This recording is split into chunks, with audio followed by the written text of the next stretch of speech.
progress, and being forced into an awakening at last by his falling, bruised, and bleeding over the natural laws, which he ignored. Keep your mind ever on the star, but let your eyes watch over your footsteps, lest you fall into the mire by reason of your upward gaze. Remember the divine paradox, that while the universe is not, still it is. Remember ever the two poles of truth, the absolute and the relative. Beware of half-truths. What Hermetists know as the law of paradox is an aspect of the principle of polarity. The Hermetic writings are filled with references to the appearance of the paradox in the consideration of the problems of life and being. The teachers are constantly warning their students against the error of omitting the other side of any question, and their warnings are particularly directed to the problems of the absolute and the relative, which perplex all students of philosophy, and which cause so many to think and act contrary to what is generally known as common sense.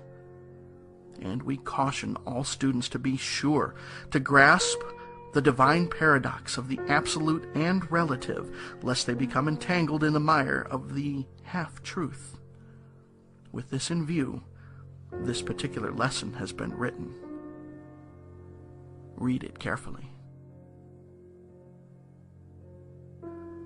The first thought that comes to the thinking man after he realizes the truth that the universe is a mental creation of the all is that the universe and all that it contains is a mere illusion, an unreality against which idea his instincts revolt. But this, like all other great truths, must be considered both from the absolute and the relative points of view. From the absolute viewpoint, of course, the universe is in the nature of an illusion, a dream, a phantasmagoria, as compared to the all in itself. We recognize this even in our ordinary view, for we speak of the world as a fleeting show that comes and goes, is born and dies. For the element of impermanence and change, finiteness and unsubstantiality, must ever be connected with the idea of a created universe when it is contrasted with the idea of the all, no matter what may be our beliefs concerning the nature of both. Philosopher, metaphysician, scientist, and theologian all agree upon this idea, and the thought is found in all forms of philosophical thought and religious conceptions, as well as in the theories of the respective schools of metaphysics and theology. So, the Hermetic teachings do not preach the unsubstantiality of the universe in any stronger terms than those more familiar to you, although their presentation of the subject may seem somewhat more startling. Anything that has a beginning and an ending must be, in a sense, unreal and untrue, and the universe comes under the rule in all schools of thought. From the absolute point of view, there is nothing real except the all, no matter what terms we may use in thinking of or discussing the subject. Whether the universe be created of matter, or whether it be a mental creation of the mind of the all, it is unsubstantial, non-enduring, a thing of time, space, and change. We want you to realize this fact thoroughly before you pass judgment on the Hermetic conception of the mental nature of the universe. Think over any and all of the other conceptions and see whether this be not true of them.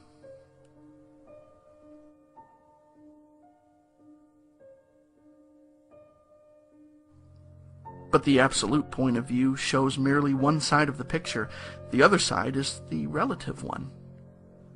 Absolute truth has been defined as things as the mind of God knows them, while relative truth is things as the highest reason of man understands them. And so, while to the all, the universe must be unreal and illusionary, a mere dream or result of meditation, nevertheless, to the finite minds forming a part of that universe and viewing it through mortal faculties, the universe is very real indeed, and must be so considered. In recognizing the absolute view, we must not make the mistake of ignoring or denying the facts and phenomena of the universe as they present themselves to our mortal faculties. We are not the all, remember. To take familiar illustrations, we all recognize the fact that matter exists to our senses. We will fare badly if we do not. And yet, even our finite minds understand the scientific dictum that there is no such thing as matter from a scientific point of view.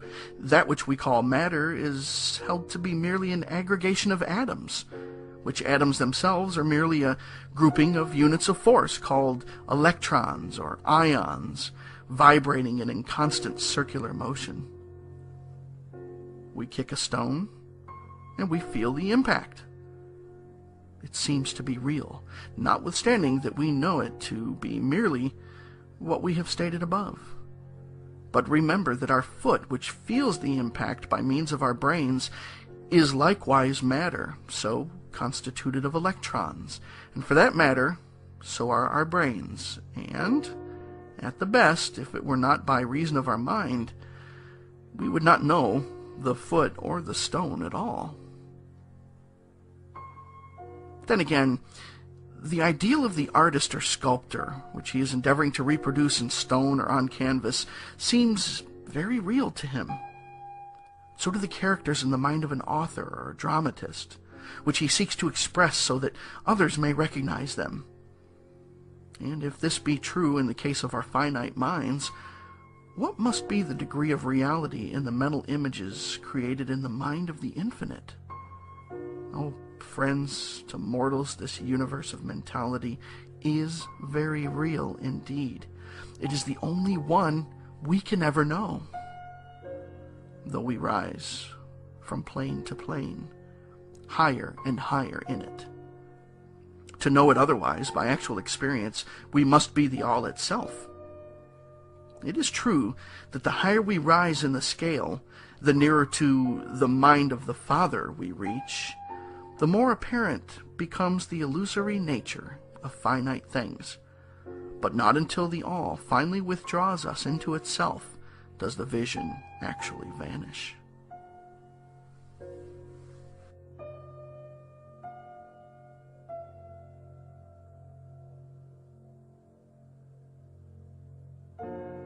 So we need not dwell upon the feature of illusion. Rather, let us, recognizing the real nature of the universe, seek to understand its mental laws, and endeavor to use them to the best effect in our upward progress through life as we travel from plane to plane of being. The laws of the universe are nonetheless iron laws because of the mental nature.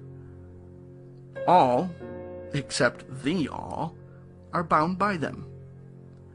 What is in the infinite mind of the all is real in a degree second only to that reality itself which is vested in the nature of the all. So, do not feel insecure or afraid. We are all held firmly in the finite mind of the all, and there is naught to hurt us or for us to fear. There is no power outside of the all to affect us, so we may rest calm and secure. There's a world of comfort and security in this realization when once attained.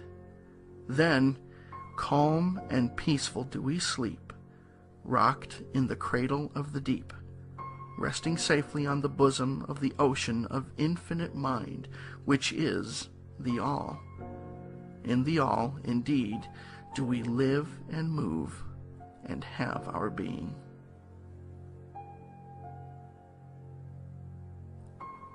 Matter is none the less matter to us, while we dwell on the plane of matter, although we know it to be merely an aggregation of electrons or particles of force vibrating rapidly and gyrating around each other in the formations of atoms.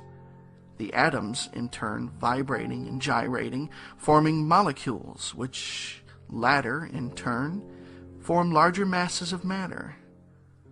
Nor does matter become less matter when we follow the inquiry still further and learn from the Hermetic teachings that the force of which the electrons are but units is merely a manifestation of the mind of the All, and like all else in the universe is purely mental in its nature.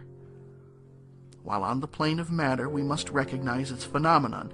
We may control matter, as all masters of higher or lesser degree do, but we do so by applying the higher forces. We commit a folly when we attempt to deny the existence of matter in the relative aspect. We may deny its mastery over us, and rightfully so, but we should not attempt to ignore it in its relative aspect, at least so long as we dwell upon its plane. Nor do the laws of nature become less constant or effective when we know them, likewise, to be merely mental creations. They're in full effect on the various planes. We overcome the lower laws by applying still higher ones, and in this way only. But we cannot escape law or rise above it entirely. Nothing but the All can escape law, and that because the All is law itself, from which all laws emerge. The most advanced masters may acquire the powers usually attributed to the gods of men, and there are countless ranks of being in the great hierarchy of life, whose being and power transcends even that of the highest masters among men to a degree unthinkable by mortals. But even the highest master and the highest being must bow to the law and be as nothing in the eye of the All. So that if even these highest beings, whose powers exceed even those attributed by men to their gods, if even these are bound by and are subservient to the law, then imagine the presumption of mortal man of our race and grade when he dares to consider the laws of nature as unreal, visionary, and illusory, because he happens to be able to grasp the truth that the laws are mental in nature and simply mental creations of the All. Those laws which the All intends to be governing laws are not to be defied or argued away. So long as the universe endures, will they endure, for the universe exists by virtue of these laws which form its framework and which hold it together.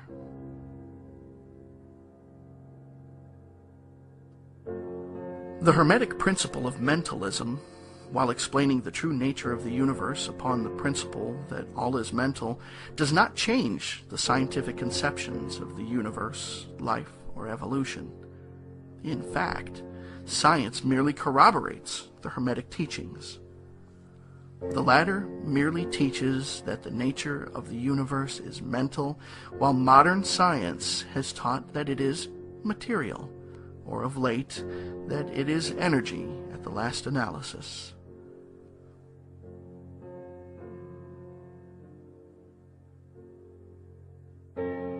The Hermetic teachings have no fault to find with Herbert Spencer's basic principle, which postulates the existence of an infinite and eternal energy from which all things proceed. In fact, the Hermetics recognize in Spencer's philosophy the highest outside statement of the workings of the natural laws that have ever been promulgated, and they believe Spencer to have been a reincarnation of an ancient philosopher who dwelt in ancient Egypt thousands of years ago, and who later incarnated as Heraclitus, the Greek philosopher who lived in 500 before the Common Era. And they regard his statement of the infinite and eternal energy as directly in the line of the Hermetic teachings, always with the addition of their own doctrine that his energy is the energy of the mind of the All. With the master key of the Hermetic philosophy, the student of Spencer will be able to unlock many doors of the inner philosophical conceptions of the great English philosopher, whose work shows the results of the preparation of his previous incarnations.